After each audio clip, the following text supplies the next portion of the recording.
আসসালামু আলাইকুম। Hello everyone, কেমন আছেন সবাই? আশা করি ভালো আছেন। আমরাও ভালো আছি আলহামদুলিল্লাহ। তো এটা হচ্ছে কিছুদিন আগে, প্রায় ২-২.৫ সপ্তাহ আগে হচ্ছে আমরা চলে যাচ্ছিলাম মাওয়া মাঝরাতে। তো আমরা আসলে রওনা দিই 11:30 একটু পরে। তো এটা হচ্ছে মিরপুর ১ থেকে আমরা রওনা দিই। অ্যান্ড হচ্ছে এখানে একটা দুর্ঘটনা ঘটে যায়। অ্যাকচুয়ালি হচ্ছে আমরা যখন সোহরাওয়ার্দী হসপিটালের সামনে, তখন হচ্ছে আমার ফ্রেন্ডের থেকে মোবাইল থাবা দিয়ে নিয়ে যায়, যে গ্লাস খোলা ছিল। আমিও ভিডিও করছিলাম, ও করছিল, ভাগ্যিস আমারটা নেয় নাই। কিন্তু আমার তো ওর জন্য অনেক অনেক খারাপ লাগে, অ্যান্ড হোল ফ্যামিলি। আমি আসলে কাদের সাথে যাচ্ছিলাম, আমি যাচ্ছিলাম আমার ফ্রেন্ড ইভা এবং ওর ফুল ফ্যামিলির সাথে। তো এখানে হচ্ছে মানে সারা রাস্তা মন খারাপ লাগছিল, কিন্তু ওর মনও খারাপ লাগছিল হালকা, কিন্তু আবার রিল্যাক্সও ছিল। হ্যাঁ, একটা কথাও ঠিকই বলে, বা আমিও ভাবছিলাম যে আল্লাহ পাক যেটা করবেন সেটা হবেই, এর থেকে বড় কিছু হতে পারতো। এই যে ওকে একটু আগে দেখালাম, ওই কিন্তু দেখেন রিল্যাক্সে কথা বলতেছে। যাক আলহামদুলিল্লাহ, এরকম মাইন্ড থাকা অনেক ভালো। এটা হচ্ছে আন্টি। আসলে ওদের সাথে আমাদের এমন একটা সম্পর্ক, মানে আন্টি আপু সব মিলে যায়, এরকম একটা অবস্থা। তারপর হচ্ছে আমরা এই যে এখানে চলে আসি, সম্ভবত পদ্মা নামের ছিল হোটেলটা। তারপর হচ্ছে আমরা মেনলি যে হোটেলে খেতে চাই সেটা বন্ধ ছিল, পরে এটাতে চলে আসলাম, এটাও বেশ ভালো ছিল। তারপর হচ্ছে আমরা মোটামুটি পৌঁছে যাই, আর হচ্ছে যে ওখান থেকে আমরা আবার থানায় যাই, সরারদি থেকে ব্যাক করে তারপর আবার মামা আসি। তো আপনারা বুঝতেই পারছেন, এখানে প্রায় 1 ঘন্টা ওয়েট করার পর হচ্ছে খাবার আসে। অত ভিড়, রাতের বেলা এত ভিড়। তারপর হচ্ছে আমরা ইলিশ মাছ ভাজা নেই, 2টা ইলিশ নেই টোটালি, যেহেতু আমরা অনেক মানুষ। অ্যান্ড হচ্ছে যে লেজ ভর্তা, পেঁয়াজ মরিচ ভর্তা, টাকি মাছের ভর্তা, ডিমের ভর্তা, তারপর বেগুন ভাজা, সালাদা, এই তো অনেক কিছু। তারপর সবাই মিলে খেতে বসে যায়। আর আমি হচ্ছে আমার নর্মাল ভাত খেলে একটু প্রবলেম হয়, বা একটু বেশি মোটা হয়ে যায়, জন্য আমি পোলার চালের ভাত নিয়ে গেছিলাম, যে বক্সে করে আম্মু রান্না করে দেয়। এটা খেলে আমার একটু হালকা হালকা লাগে শরীরটা, কারণ পোলার চালে একটু ফ্যাট কম কম মনে হয় আমার কাছে, আমার পেটে ভালো মতো সয় এর জন্য। তারপর হচ্ছে আমরা এই রাইসটাও একটু শেয়ার করে খেলাম, বাচ্চাদের দিলাম, ইভাকে একটু দিলাম। ও নিতে চায় না আমার জন্য, বা জোর করে একটু খাওয়ালাম, ও অল্প একটু নিয়েছে।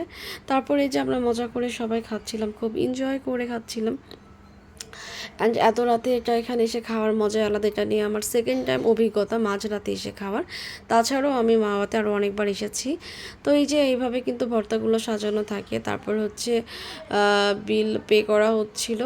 অ্যান্ড এটা কিন্তু ইভার পক্ষ থেকে সবাইকে ট্রিট দেওয়া ছিল। অ্যান্ড আমার ফ্যামিলি থেকে কিন্তু আমি একাই যাই এখানে, কারণ গাড়িতে আর জায়গা ছিল না, না নওশিন কার নিতে পারিনি। অ্যান্ড ও আর এখন ওভাবে কোথাও যেতেও চায় না। তো ভাবলাম ঠিক আছে, আমি যাই, অনেক দিন যাওয়া হয় না এই সাইডে। এটা হচ্ছে জারিফা, আমার ফ্রেন্ডের মেয়ে। অ্যান্ড ওর সাথে হচ্ছে আমি আলাদা একটা এখানে টাইম পাস করি, যেটা আমার অনেক ভালো লাগে এখানে।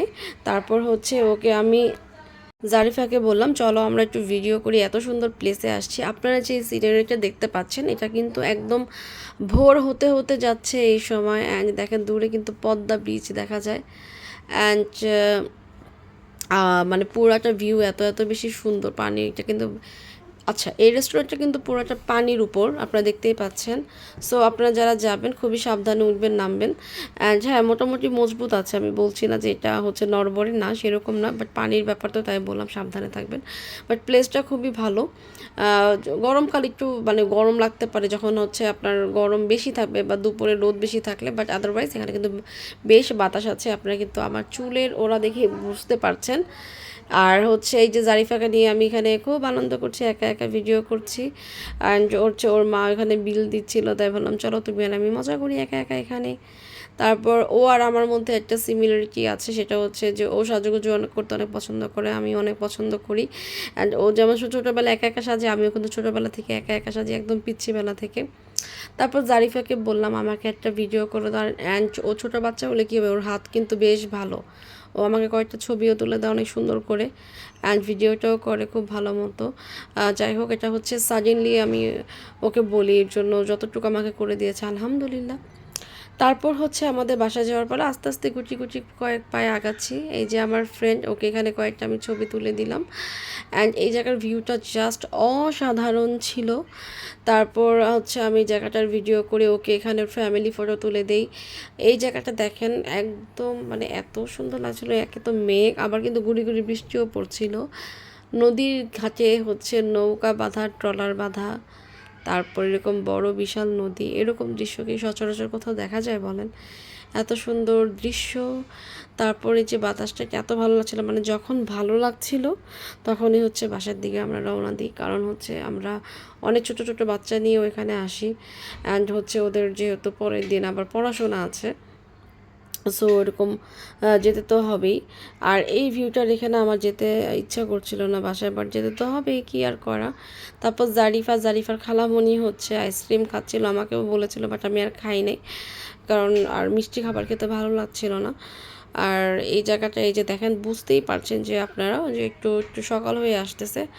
আরেকটা জিনিস কি লক্ষ্য করেছেন, এখানে কিন্তু এত রাতে বা এত ভোরে বা সকালের দিকেও কত মানুষ, মানে আমার কাছে যেটা মনে হয়, আমার তো দিনে রাতে সব সময় গিয়েই অভ্যস্ত আমি, আমার কাছে মনে হয় দিনের থেকে মনে হয় রাতেই বেশি মানুষ দেখলাম, মাঝরাতেই বেশি মানুষ দেখলাম।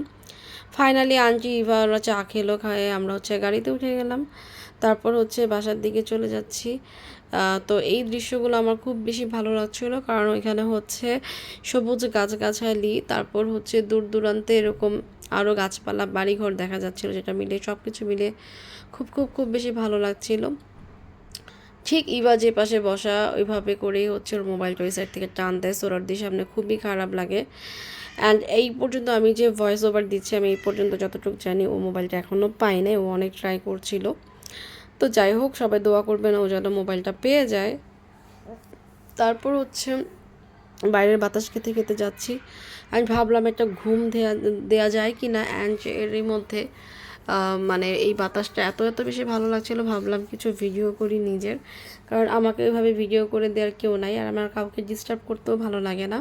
মাঝে মাঝে আপনারা সবাই বাইরে ঘুরতে বের হবেন, এখানে সময়, টাকা পয়সা সব কিছুরই একটা ব্যাপার আছে, বাট তারপরও বলবো একটু ট্রাই করবেন, একটু টাকা পয়সা জমিয়ে কোথাও ঘুরে আসার জন্য। অ্যান্ড হচ্ছে এটা কিন্তু খুব একটা ম্যান্ডেটরি বলবো আমি, যেটা মাইন্ড ফ্রেশ থাকে, মন ভালো থাকে, মন খারাপ থাকলেও মন ভালো হয়ে যায়, অ্যান্ড আপনার মন যদি ভালো থাকে সেটা আরও ভালো হয়ে যাবে।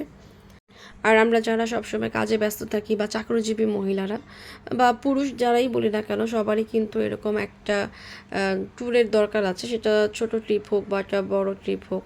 এই তো তো এই যে দেখতে পাচ্ছেন, অ্যান্ড একবার যেহেতু মোবাইল হারিয়েছে, ছিনতাই হয়েছে, তো নেক্সট টাইম হচ্ছে আমি এরকম করে ভিডিও করছিলাম, তো এইভাবে বলছিল সাবধান, একবার কিন্তু নিয়েছে। আর হচ্ছে অনেক সময় এভাবে গ্লাস দিয়ে ভিডিও করলো, কিন্তু বাইরে থেকে এরকম থাবা মারে। অ্যান্ড এই ব্রিজটা তো অনেক অনেক বেশি ভালো লাগে, এখানে অনেকেই বসে ছবি তুলে। তো যাই হোক, আজকে এই পর্যন্তই, সবাই অনেক অনেক বেশি ভালো থাকবেন। অ্যান্ড হচ্ছে সবাই কিন্তু এরকম ছোটোখাটো হলো একটা ট্যুর করবেন, ভালো লাগবে। আজকে এই পর্যন্তই, সবাই অনেক অনেক ভালো থাকেন। আল্লাহ হাফেজ। Thanks for watching my videos.